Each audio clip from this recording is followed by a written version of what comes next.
Where should you live when moving to Bloomington, Indiana? Well, there's several things that you should be considering. Are you going to rent or are you going to purchase? You want to look at where you're going to live and how close it is to your work. Bloomington has a lot of diverse neighborhoods and within pretty close proximity to Indiana University, so you definitely want to look at that.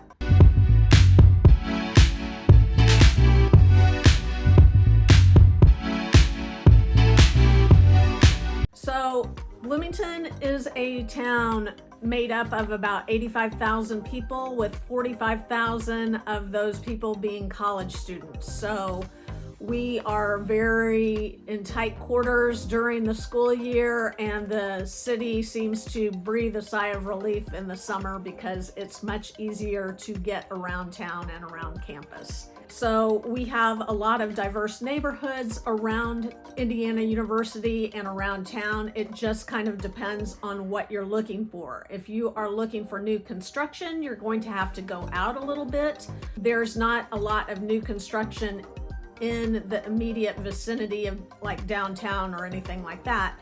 There are a lot of older homes here. There's several historic neighborhoods and small houses to the west of downtown that you might want to consider if you want something a little bit bigger. There's around the south and east sides of IU, you will be able to find something. Bloomington's got a lot to do.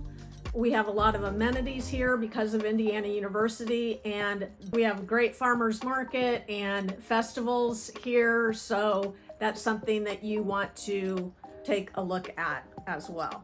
But when you're looking for housing in Bloomington, you want to consider what your budget's going to be, what your lifestyle and the proximity to your work is, and you definitely want to take a look at the unique areas around Bloomington. Like I was saying, the near West Side neighborhood and Prospect Hill, those are just kind of fun little houses. Some have been restored, a lot need restoring. That's to the west of downtown. If you want to be close to downtown, there's a lot of rentals downtown above the shops in the square. There's also some apartment buildings sprinkled all around the downtown area. There are a couple of high dollar condos that you can get, but on the condos, you're going to be spending a minimum of $500,000 for those. There's only 2 different places in downtown Bloomington that has condos that you can purchase. So you will have to go out a little bit. To the south of Indiana University is Elm Heights, and those are very large homes for the most part. You're going to have to spend at least $500,000, if not more, to get something there. And then there's Bryan Park, which is further south, and they are smaller houses, so you might be able to find something there, and that would still be walkable to Indiana University and downtown, or bikeable. So we do have those things going for us, that we are a very walkable, bikeable community. You do have to have a car for the most part, though, living in Bloomington. Now, there are residential suburbs that are further out.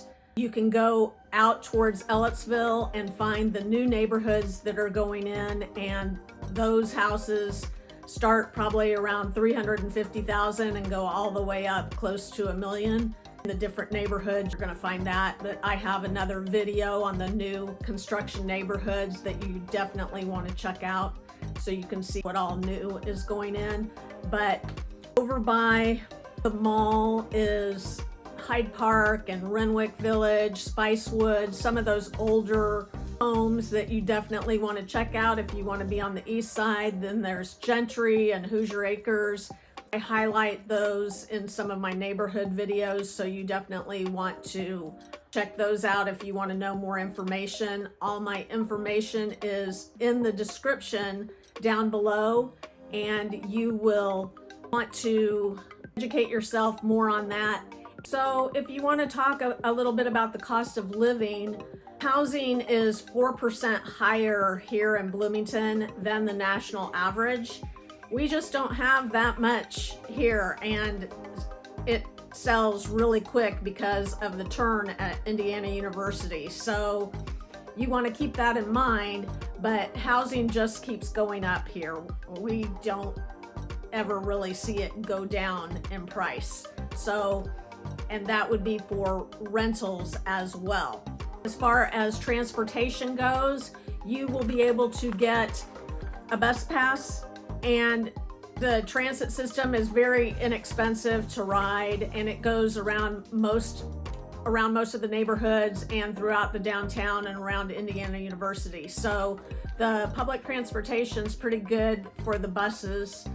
And if you work for the city or you go to Indiana University or work for IU, you can ride the bus for free. So that's something to consider. And otherwise, if you live out a little bit, you are going to have to drive. So there's not a place where you can park your car and commute into downtown, but we're a small town, so you're just gonna have to deal with the traffic, right? And like I said, you can walk a lot of places, but sometimes you're just not going to want to, and you have to be close enough to your work to be able to walk to it, right? So the city's got trails through the city, and you will be able to ride a bike there or walk. You just have to plan for it, but there's those options as well. Honestly, Bloomington has a lot to do, although I'm sure there will be people disagreeing with me, because you have to embrace Indiana University. They bring a lot of great things here to Bloomington, and you've got to embrace that and be willing to go onto IU's campus to see shows and things like that. But we do have other opportunities for theater and musical performances, things like that. There are a lot of bars here, being in a college town, and you will see a lot of music and live entertainment at those bars. And like I said, the city does a whole entertainment option in the summer where you can go to concerts. They bring in people for concerts. The concerts are free. They're in different parks, Switchyard Park, Bryan Park, things like that. But there is a lot to do here. You just have to embrace what the city has to offer and take advantage of it. Now, if you need my help, please reach out. All my contact info is below, and I will be glad to help you.